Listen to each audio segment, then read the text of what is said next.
Okay, so the Samsung event just ended here, and I gotta say it was actually pretty good, right? It was pretty good. A lot of things that we anticipated, things that I talked about during my video yesterday, and even before that, things that leaked. A lot of that stuff confirmed that a lot of these leaks are now very, very legit. And I'm not gonna go over the whole thing. I'm just gonna kind of fly over some, just kind of touch up on some high level points here, starting off with the Z Fold, the price. Just like I talked about yesterday, it's going to be $17.99 for the Z Fold. So the price is now $200 cheaper than last year. So still an expensive phone, but $17.99 for the 256 gigs or 512 gigs, you'll be paying $18.99, so $100 more. For the Z Flip 3, that price is going to be $9.99, just like we talked about yesterday. And that will be for the 256 gigs. If you want the 512, that will run you $1,050. Now, before even going back to the Z Fold and the Z Flip here, I want to quickly talk about the Galaxy Watch 4 that they introduced today, which is nice. A ton of good things added to this.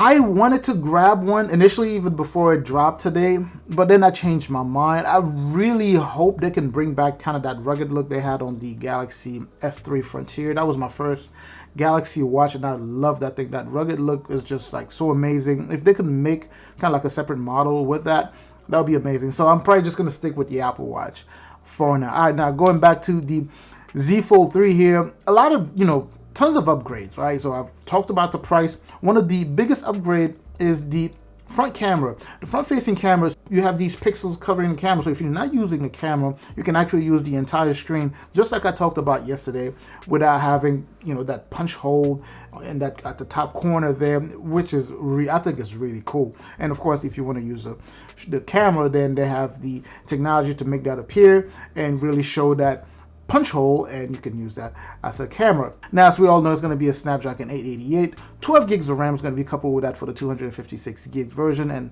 512 gigs internal storage is going to be coupled with 16 gigs of RAM. Now, I am going to go for the 512 gigs. I'm definitely going to go for that. I actually haven't ordered, but I already made up my mind that I'm going to go for that. The Z Flip also has been improved. By the way, I'm just going to be going all over, back and forth. So the Z Flip has been improved, especially with the front-facing display there that you can use, in flex mode, or you can take pictures of yourself and preview the pictures on that. That is a very, very neat feature. That also will be running a Snapdragon 888, also with 8 gigs of RAM, 256 gigs. So that phone also is going to be good. Now, flying back to the Z Fold 3, bear with me. I'm going to be going back and forth.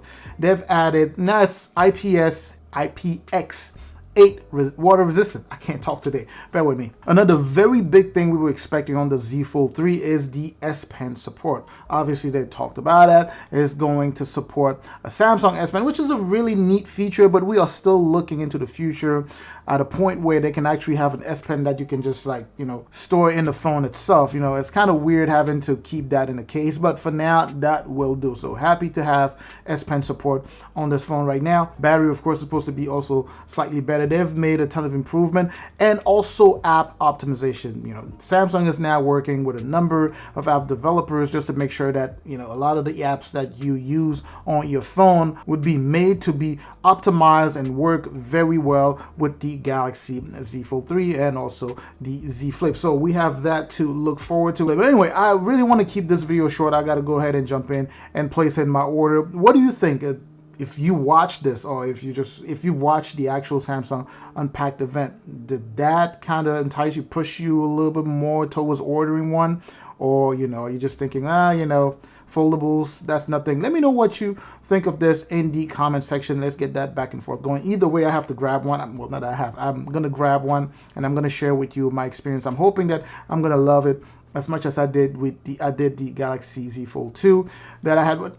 The only thing, my only problem is still that camera. I don't like the look of that camera on the Z Fold 3, but probably just going to get used to it. Anyway, I appreciate you watching this video. Of course, I'm going to catch you in the comment section in the next video. And up until then, of course, as always, stay safe out there.